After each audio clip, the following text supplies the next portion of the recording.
Hey, good morning, afternoon. Welcome back. This is lesson 2, Flipped Learning Pros, Cons, and How to Design a Good PowerPoint Slide.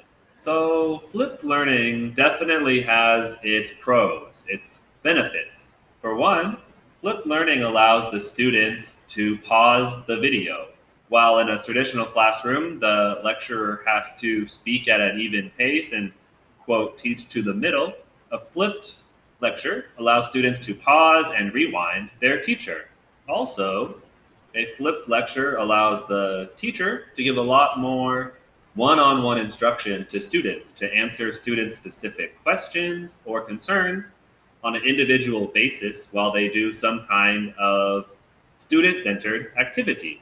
Also, it can be very motivating for students and it will allow a lot more students to have autonomy with their learning by giving them the responsibility to view the video lecture and prepare themselves for class. Students get a lot more ownership over their learning. And finally, flipped learning gives students the responsibility and accountability to form their own questions. Rather than sitting passively and potentially falling asleep in class, students have to watch the video lecture and really think about the content and produce their own questions. In one study, one of the students in a flipped lecture in university once said that moving direct instruction outside the classroom makes room for more engaging students in communicative tasks and interaction in the target language. In other words, by moving the lecturing part of the course outside of class, students have a lot more flexibility and autonomy inside of the class. However, critics also point to the fact that flipped learning has its downsides, its challenges that must be addressed in order to develop an effective curriculum. For one, it's time consuming. It can take the teacher a lot of time in order to prepare the video lecture, and while this might get easier over time as the teacher gets more experience, it is probably a little bit more time intensive than a more traditional curriculum setup. In addition, some people point to a cultural critique of flipped learning. In other words, in Korea and in most countries, to be honest, a lot of students just are not used to a flipped lecture format. They are very accustomed to being able to walk into class and sit and passively take notes. But flipped learning challenges students to engage with school differently. So while it can be the students' benefit over time, at least in the short run, it can be very difficult for them. And finally, when it comes to large classes, think about classes between 30 or 50 people, it can be difficult to engage the students in student-centered work.